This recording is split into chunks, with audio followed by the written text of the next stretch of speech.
ভিডিওটা দেখেন। এক ফুলা তার মারে জিগাইতেছে, আচ্ছা মা, সন্তানের চামড়া কাটতে জুতা বানায় দিলেও নাকি মায়ের ঋণ কখনো শোধ হয় না। একটা সন্তান কি তার মায়ের কাছে এতটাই ঋণী? তখন আম্মা কইতেছে গীতা যে বাজার টেবিলের উপর ভাত রাখা আছে, ঝাঁত্রি গিয়ে খায়া নি। তখন ফুলাই কইতাছে যে আম্মা আমি তোমারে কইলাম কিতা আর তুমি আমার কইতাছো কিতা?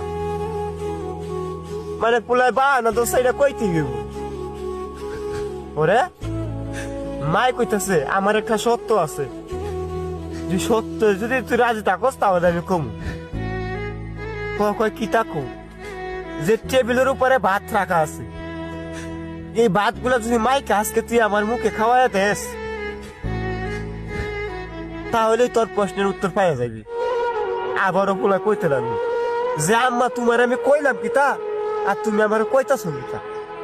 কয় হ বাজান, তুই এই ভাত গুলা মাইকে যদি আমার খাওয়াই দেস তাহলে তোর প্রশ্নের উত্তর পাওয়া যাবে। তাহলে সন্তান প্রথমবারের মতো ভাত মাখাইয়া মায়ের মুখে তুলে দিছে। প্রথমবার ভাতটা খাইয়া মাই জিগাইতেছে, আচ্ছা বাজান ওই যে গাছের আগে বসে আছে এটা কি? তখন ফুলাই কইতাছে, কেন মা এটা তো খাওয়া। পরে দ্বিতীয়বারের মতো মায়ের মুখে আবার ভাত তুলে দিছে। দিলে পরে আবার মাই জিগাইতেছে, আচ্ছা পুত এই যে গাছের আগে বসে রয়েছে এটা কি? আবারও দ্বিতীয়বারের মতো ফুলাই কইছে, মা এটা তো কাউয়া। পরে তৃতীয়বারের মতো আবার মায়ের মুখে ভাত তুলে দিছে ফুলাই। দিলে ভাত গুলা খাইছে, খাইয়া মাই জিগাইতেছে, বাজার ওই যে গাছের আগে বসে রয়েছে এটা কি?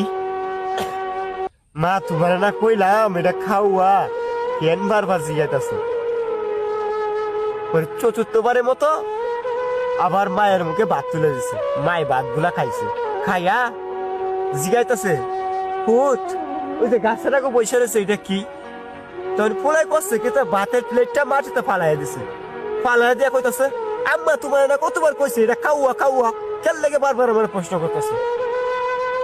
তখন মা আস্তে ধীরে বলল, বাজান তুই যখন ছোট ছিলি ঠিক এই জায়গার মধ্যে বইসা তোর মুখে আমি ভাত তুলে দিতাম আর তুই আমার জিগাইতি, আম্মা এটা কি, আম্মা এটা কি? তুই মাত্র আমার মুখে 4বার ভাত তুলে দিছিস, 5বারে ভাত মুখে দিতে পারি নাই। এর আগে ভাতের তালা তুই রাগ হইয়া ফালাইয়া দিছিস। এখন তুই যথেষ্ট পরিমাণ বড় হইছিস,